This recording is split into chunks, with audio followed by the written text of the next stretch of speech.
Hello bookworms!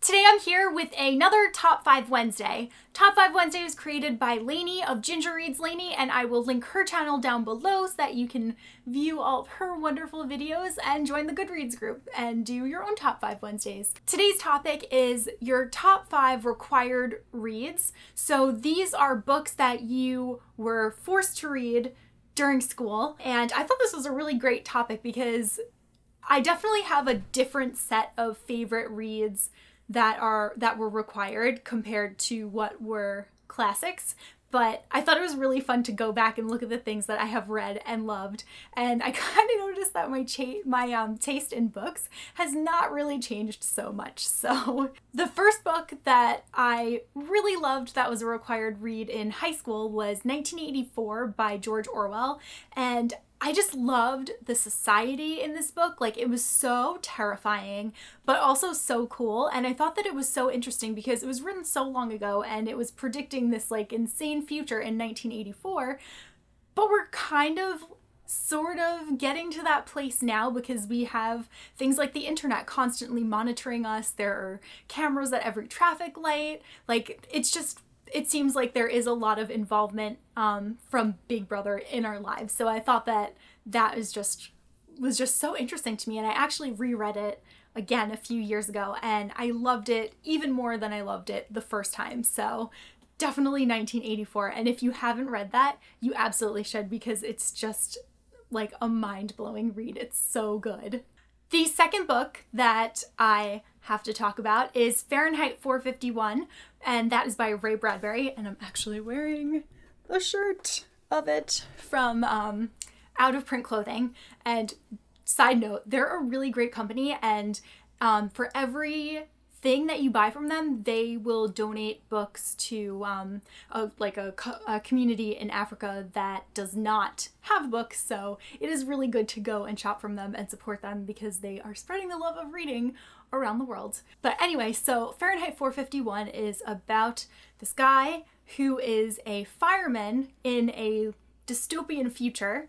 This was actually like the first dystopian book that I probably ever read before I even knew what the word dystopian meant. But unlike what a typical firefighter would do, his job is actually to set books on fire because books are outlawed in the society. They think that books are like the root of all evil and that they just corrupt people. They don't want anyone to have knowledge. And there is like this super weird mechanical hound that goes like into people's houses and searches and sees if anybody is hiding books. And if they are, it is this guy's job to burn them. So it's just really interesting. And if you love literature, it's also really painful because you just don't want anyone to burn the books, but a really, really fantastic read.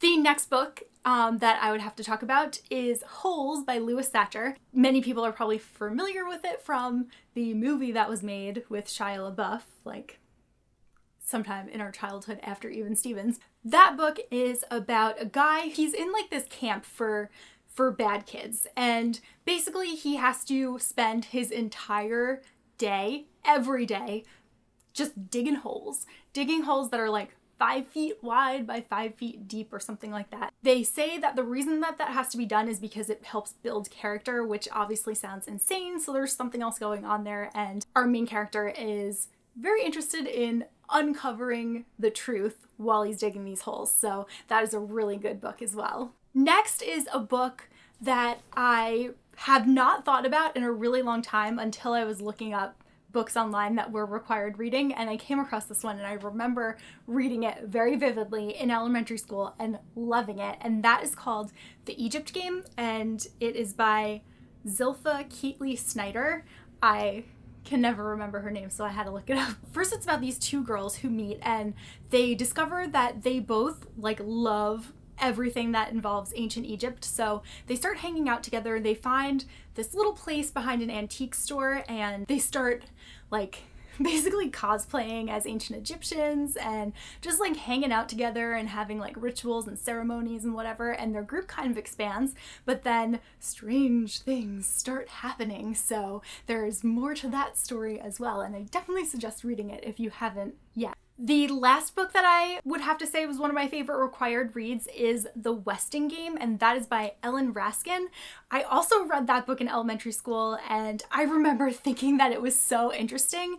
And again, like, I haven't thought about it in so long, but now that I'm like looking at it, it kind of reminds me of Ready Player One because it's about this guy who dies. There is a group of 16 people who are mentioned in his will, and it's kind of like a game to figure out who's going to inherit his fortune. And it seems like it might go to somebody who could possibly be a murderer. So it's really interesting because it's this person who's dead, but he's playing this last game on this group of people, and it's just really interesting. So those are my top 5 required reads from my school days of yore or whatever. I would love to know what books you were forced to read in school that you ended up really liking, or even in ones that you had to read and you didn't really like.